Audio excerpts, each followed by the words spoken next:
Baik, Assalamualaikum warahmatullahi wabarakatuh.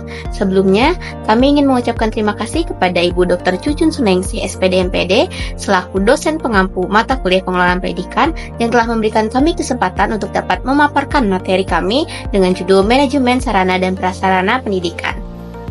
Baik, selanjutnya kami dari kelompok 6 yang beranggotakan saya sendiri, Alma Nadira Putri dengan NIM 2303889. Selanjutnya ada Mipa Abigaya Manulang dengan NIM 2303832. Lalu ada Najwa Humaira Hamzah dengan NIM 2306829. Dan yang terakhir ada Siti Haliza Nurmatnaina dengan NIM 2306180. Baik, yang pertama saya akan menjelaskan tentang pengertian manajemen sarana dan prasarana pendidikan.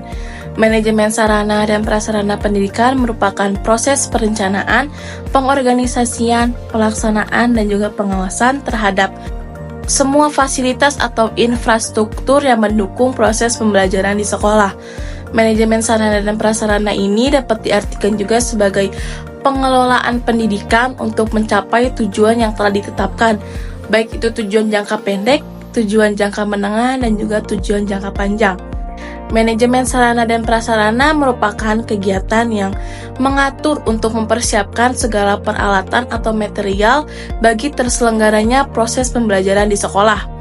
Pengaturan ini dilakukan untuk menunjang keberhasilan proses pembelajaran, baik itu secara langsung ataupun secara tidak langsung.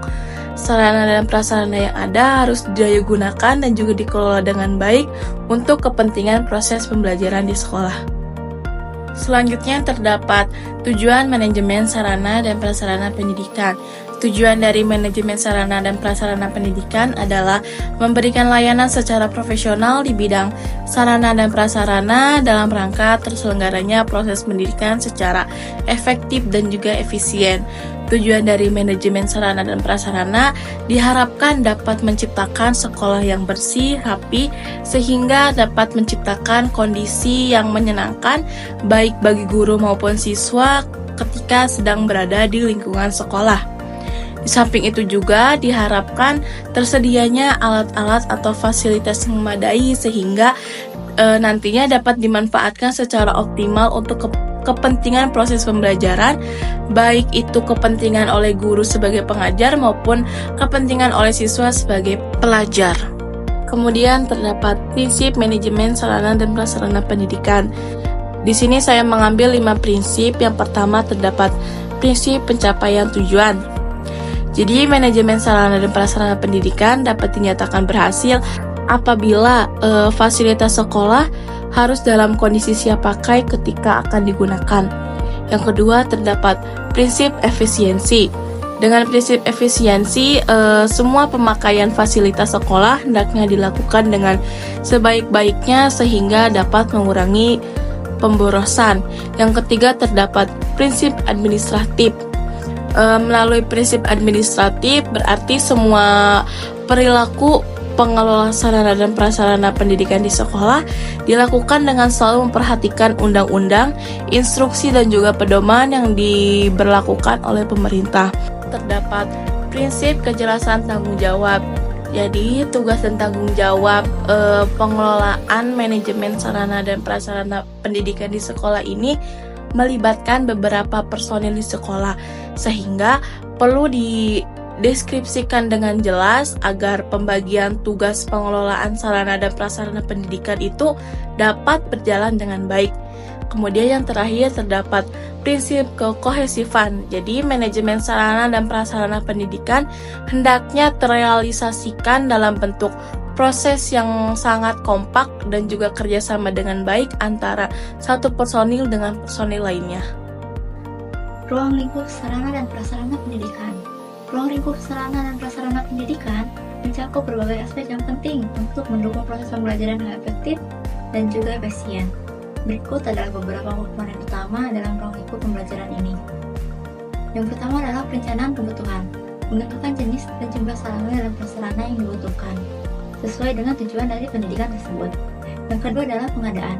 Proses pengadaan sarana dan prasarana ini bisa melalui pembelian, donasi, dan juga cara lainnya. Yang ketiga adalah inventaris. Pencatatan dan pengelolaan data mengenai sarana dan prasarana yang dimiliki. Yang keempat adalah penyimpanan. Menyimpan sarana dan prasarana pendidikan dengan baik agar tetap dalam kondisi yang prima. Yang kelima adalah pemeliharaan. Merawat dan memperbaiki sarana dan prasarana agar tetap berfungsi dengan baik. Yang keenam adalah penghapusan. Mengelola penghapusan sarana dan prasarana yang sudah tidak bisa digunakan lagi atau tidak layak fungsi. Baik, materi selanjutnya yaitu standar sarana prasarana pendidikan terutama pada sekolah dasar. Yang pertama yaitu Satuan Pendidikan Sekolah Dasar. SD dapat diselenggarakan dengan minimal 6 rombongan belajar dan maksimal 24 rombongan belajar. Jadi, jika dalam suatu desa lebih dari 24 rombongan belajar, maka desa tersebut harus membangun kembali SD terbaru. Nah, setiap rombongan belajarnya itu terdiri maksimal 28 siswa. Oke, selanjutnya itu lahan sekolah dasar. Terdapat beberapa standar ataupun syarat agar lahan tersebut dapat dibangun sekolah dasar, yaitu yang pertama, terhindar dari potensi bahaya. Potensi bahaya di sini adalah bahaya yang dapat mengancam jiwa seseorang. Yang kedua yaitu rata-rata kemiringan lebih dari 15%. Yang ketiga, tidak sempadan dalam garis sungai dan jalur kereta api. Dan yang keempat, terhindar dari pencemaran air, udara ataupun kebisingan. Dan yang terakhir, memiliki status hak tanah ataupun izin hak mendirikan bangunan pada lahan tersebut. Oke, materi selanjutnya yaitu standar untuk bangunan gedung di sekolah dasar. Yang pertama, ketentuan tata bangunan. Nah, untuk tata bangunan ini, koefisien dasar bangunan maksimum 30%, koefisien lantai bangunan, dan ketinggian maksimum bangunan gedung, serta jarak bebas bangunan gedung. Yang kedua, ada persyaratan keselamatan. Gedung pada sekolah dasar harus memiliki struktur yang stabil dan kokoh, mampu menahan gempa ataupun kekuatan bencana alam yang lain, juga dilengkapi dengan sistem proteksi aktif dan pasif untuk mencegah dan menanggulangi bahaya kebakaran dan petir. Yang ketiga, persyaratan kesehatan. Pada gedung sekolah dasar, wajib adanya fasilitas yang mencukupi untuk ventilasi udara dan pencahayaan, memiliki sanitasi di dalam dan di luar untuk air bersih. Terus juga harus adanya pembuangan air kotor ataupun limbah, kotoran, tempat sampah, dan penyaluran air hujan. Yang keempat, persyaratan kenyamanan. Gedung sekolah dasar harus mampu meredam getaran dan kebisingan yang dapat mengganggu proses pembelajaran. Setiap ruangan harus memiliki temperatur yang tidak lebih dari di luar ruangan dan dilengkapi dengan lampu penerangan. Yang kelima, fasilitas dan aksesibilitas. Pada gedung sekolah dasar harus menyediakan fasilitas dan aksesibilitas yang mudah dan nyaman, termasuk untuk penyandang cacat ataupun disabilitas. Dan yang keenam, ketentuan gedung bertingkat. Untuk gedung sekolah dasar yang bertingkat itu harus memiliki tangga yang mempertimbangkan kemudahan, keamanan, keselamatan, dan kesehatan para penggunanya. Next, yaitu dilengkapi sistem keamanan. Pada gedung sekolah dasar harus dilengkapi sistem peringatan bahaya penggunaan, harus adanya pintu keluar ataupun jalur evakuasi, yang dimana jalur evakuasi ini harus dapat dicapai dengan mudah dan dilengkapi dengan petunjuk arah yang jelas. Kemudian instalasi listrik. Pada gedung sekolah dasar dilengkapi instalasi listrik dengan daya minimum 900 watt dan selanjutnya diawasi oleh pengawasan profesional. Jadi bangunan gedung sekolah dasar yang baru ataupun pembangunan ruang baru harus dirancang, dilaksanakan, dan diawasi secara profesional. Selanjutnya itu ketahanan bangunan. Bangunan gedung SD harus mampu bertahan minimum 20 tahun dan terdapat surat izin mendirikan bangunan, juga surat izin penggunaan sesuai dengan peraturan perundang-undangan yang telah berlaku. Selanjutnya yaitu pemeliharaan. Meliputi pemeliharaan ringan, yaitu seperti perbaikan pintu, perbaikan seng, perbaikan plafon, itu minimal 1 kali dalam 5 tahun, dan juga terdapat pemeliharaan berat, yaitu seperti penggantian atap, penggantian plafon, penggantian rangka kayu, itu minimal 1 kali dalam 20 tahun. Sarana dan prasarana sekolah dasar selain gedung sekolah dasar yaitu yang pertama, ruang kelas sekolah dasar. Nah, rasio minimum ruang kelas yaitu 2 meter persegi per peserta didik, atau untuk rombongan kurang dari 15 orang yaitu dengan luas minimum 30 meter persegi dan lebar 5 meter persegi. Nah, sarana yang harus ada di tiap kelasnya yaitu meja dan kursi untuk peserta didik, meja kursi guru, lemari, rak untuk hasil karya siswa, papan tulis, alat peraga, dan juga sarana lain yang berhubungan dengan pembelajaran di kelas. Selanjutnya yaitu ruang perpustakaan sekolah dasar. Untuk ruang perpustakaan ini luas minimumnya sama dengan ruang kelas dengan lebar minimum 5 meter persegi dan dilengkapi jendela untuk memberikan pencahayaan yang memadai untuk proses membaca. Nah, Untuk ruang perpustakaan sekolah ini harus terletak pada titik yang mudah dicapai oleh siswa. Untuk sarana yang harus ada pada ruang perpustakaan yaitu beberapa buku yang lengkap, beberapa rak buku, meja dan kursi baca, meja untuk petugas, papan pengumuman, satu set komputer untuk mendata buku, dan perlengkapan lain yang mendukung. Selanjutnya yaitu ruang laboratorium IPA di sekolah dasar. Nah, sarana yang harus ada pada ruang laboratorium IPA seperti lemari, model kerangka dan tubuh manusia, kemudian globe, terus model tata surya, kaca pembesar, beberapa jenis lensa ataupun cermin, dan juga magnet, juga beberapa poster edukatif mengenai pembelajaran IPA. Kemudian ada ruang kepala sekolah. Ruang kepala sekolah ini luas minimumnya 12 meter persegi dan lebar minimum 3 meter persegi.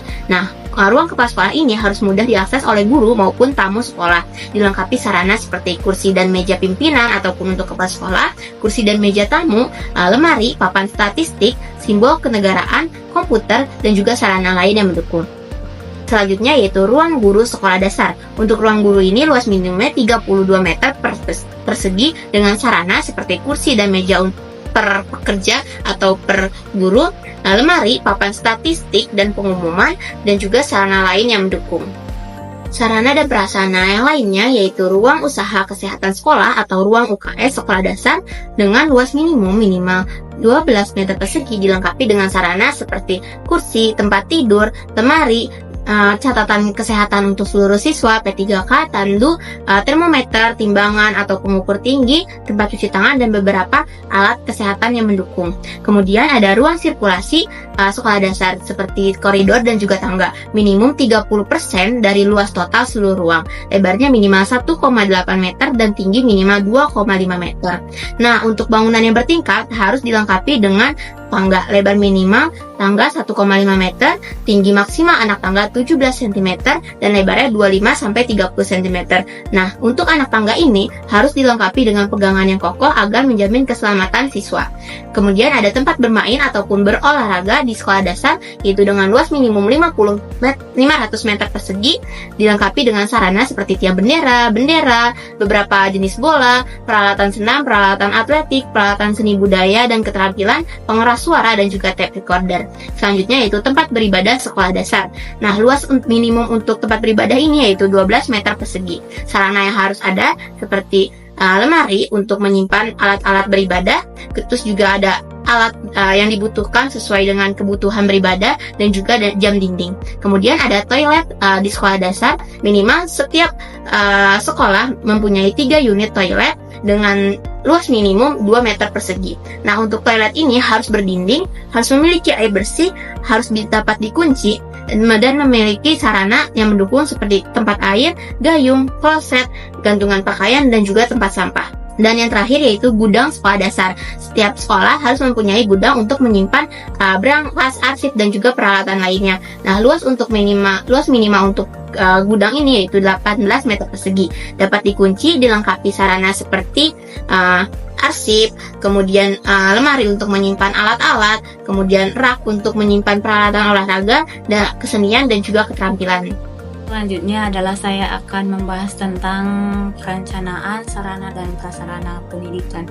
Perencanaan sarana dan prasarana pendidikan merupakan suatu proses analisis dan penetapan kebutuhan yang diperlukan dalam proses pembelajaran sehingga muncullah istilah kebutuhan yang diperlukan atau kebutuhan primer dan kebutuhan yang menunjang.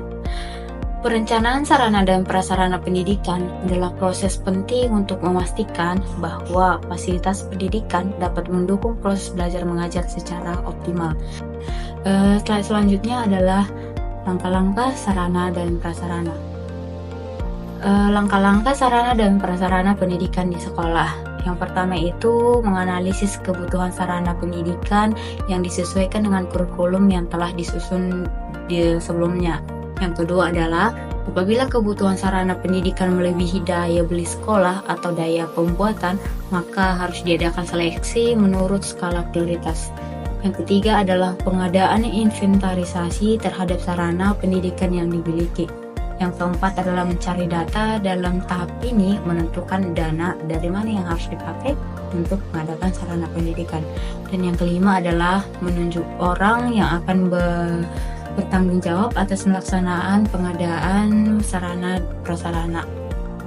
Yang selanjutnya ada jenis-jenis perencanaan sarana dan prasarana pendidikan. Ada beberapa jenis sarana dan prasarana pendidikan yang perlu diperhatikan, seperti untuk kategori barang yang bergerak dan juga tidak bergerak. Untuk pengadaan barang yang bergerak harus memenuhi beberapa syarat, yaitu ukuran fisik dari pemakaian murid dan agar pemakainya mudah dan efektif. Lalu bentuk dasar yang memenuhi syarat antara lain sesuai dengan aktivitas murid dalam pembelajaran, kuat, mudah dipelihara dan juga mudah dibersihkan. Memiliki pola dasar yang sederhana, mudah dan juga ringan untuk disimpan, disusun, dan juga fleksibel sehingga mudah digunakan dan dapat pula berdiri sendiri.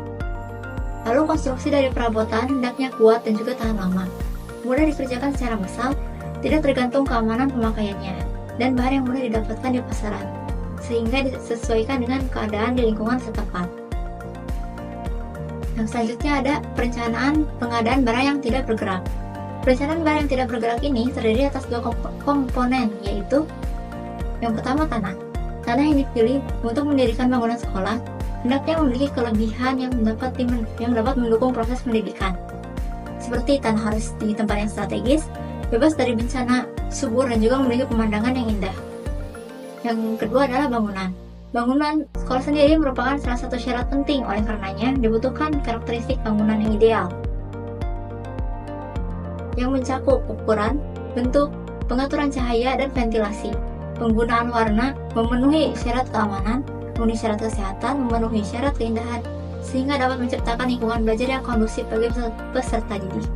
Oke, selanjutnya yaitu masalah dan dampak terhadap sarana dan prasarana pendidikan, terutama pada pendidikan sekolah dasar. Nah, masalah yang pertama dan paling sering kita jumpai masih menjadi masalah pokok, yaitu keterbatasan anggaran. Dikarenakan keterbatasan anggaran ini menyebabkan kurangnya fasilitas yang dapat disediakan oleh sekolah.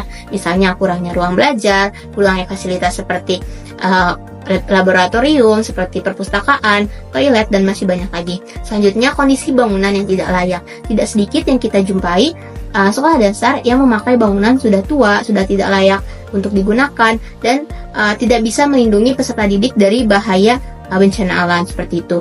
Nah, ada kurangnya peralatan pembelajaran.